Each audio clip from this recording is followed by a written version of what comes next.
My name's Robin Housley, and I lived on the street for around 2 years on and off. I decided to go out on the street because I was tired of walking over people on the street who I got to know and going to work to make money. I decided to go past my sympathy of simply just talking to them on the street and giving them spare change or giving them leftover food, and I decided to integrate myself into the community as a whole. Throughout this time, I slept on the street, the concrete, for about 4 months. I lived in an encampment for about 7 months, and I also slept in the woods and also spent a lot of time at People's Park, which is a local park here in Berkeley that a lot of people who are unhoused congregate to have community, get free food from Food Not Bombs. While I was sitting on the street in downtown Berkeley, I noticed lots of things. I sat in the same spot to observe anthropologically what is going on in our society, observing people, observing situations, many different things. While I was on the street, one thing that I noticed was that there was vans that would stop and they would drop people off. They would have on what looked like a hospital outfit. They would be carrying a bag in their hand, a big Ziploc bag, and they would have a t-shirt, they would have a toothbrush, toothpaste, maybe a little stick of deodorant, and about 2 granola bars. Once I saw these people get dropped off, I would see them go back and forth down Shattuck, asking people for money, sitting in the hot sun, not being properly taken care of at all by anybody, mainly being ignored by other people. And if they tried to conversate with anybody, a lot of times people would simply ignore them, not get to know them, and not even see if they need very much help. Now, there were a lot of people who, yeah, sure, they do stop and they do give food and they do give a bit of change, $5, here or there. There are some people who do have conversations with these people, but most of the people did not, as fear that they would possibly be hurt, or fear that they may ask for money, or just they may smell bad, or whatever reason they have. And so while I witnessed this, I saw society kind of in a different light, even treating other humans just as if their lives were not even worth saying hi to, or asking a simple question of, are you okay? Like, what can I do that I could help relieve any of the suffering that you're going through?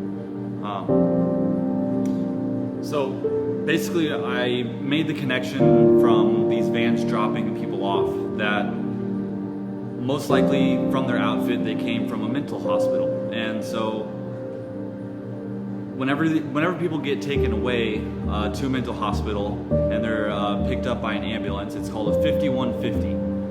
It's common on the street for people to talk about it. They're like, oh, so-and-so person got 5150'd yesterday. And they get taken to a mental hospital, usually filled with drugs, and then within a couple days, once they're stable, they'll just put them back on the street and say, good luck. A lot of these mental hospitals, maybe they'll run out of space. They need to have new patients come in, and they're running out of space, and so simply they come and drop them here off in Berkeley because we do have a lot of amenities for people here. There have been a lot of laws and regulations and stuff that, passings to make sure that people who are on the street do have a lot of basic necessities. But still, a lot of times, some of these people are not able to necessarily get to it, or because they're so tired, they're so run down.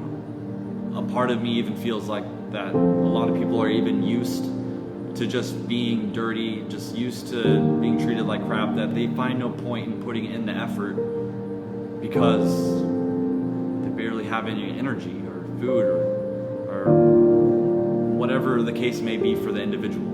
So, and a lot of times they may get kicked out of these mental hospitals because their insurance run out or they don't have any money, and it costs a lot of money to take care of people who don't really have much, and it takes resources, and resources cost money, and they can't constantly take care of a bunch of people because it's not profitable. And a lot of our tax money does go towards this, but a lot does not necessarily get done to actually prevent these things from happening.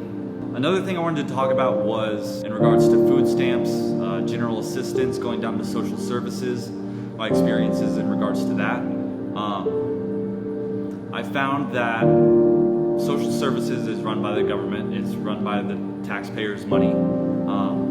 And there are a lot of people who go in there, and it's really busy a lot of the times. You have to usually sit there for hours on end to even talk to somebody, depending on the date and time that you go. And a lot of the money that they do give you is, depending on your case, but around $300 to $500 a month for a lot of these people. And you can get Social Security income, which can be around $1,000 to $2,000, depending on your case. Sometimes it takes upwards to 2 to 3 years to even get that money. And yes, you do get a thing called back pay, which once your case does get approved for you to get Social Security, you do get all the money that you were waiting for that 2 years, which would be $1,100 a month times 2 years. So you get a whole lot of money at once. And for a lot of people, going that long with having very little money, and then going to having $14,000 to $20,000 at once, a lot of people tend to blow it really fast. At least people that I've known and told me their story, they tend to blow it really fast, and it's not sustainable still, because while they get that money, a lot of people don't want to necessarily get a job, or they don't want to do a job, or they don't have the mental capacity to be really productive in this workforce, this capitalistic workforce. And so it's not really sustainable. And then from there on out, they get around $1,100 a month.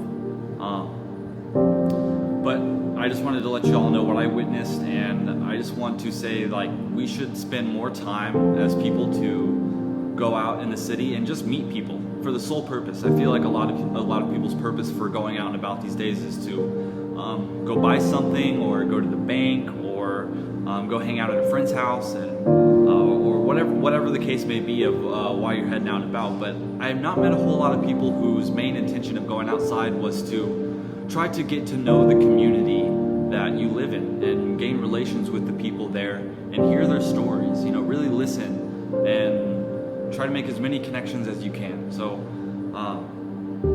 go out there and make as many connections as you can.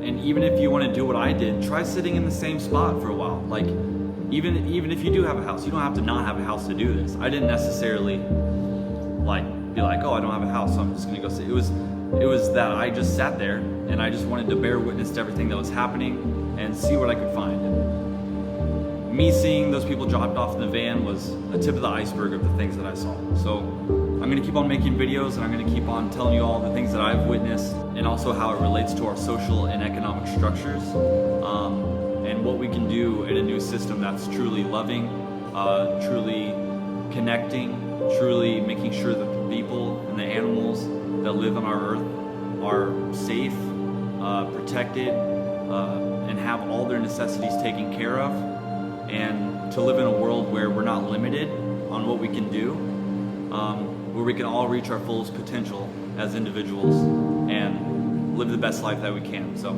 I love all of you. Thank you for listening to my story. If you have any questions, please message me. Make sure to follow our action page, which is called Shift, Communication, Consciousness, and Priorities. Thank you all so much, and go out there and love people. Peace.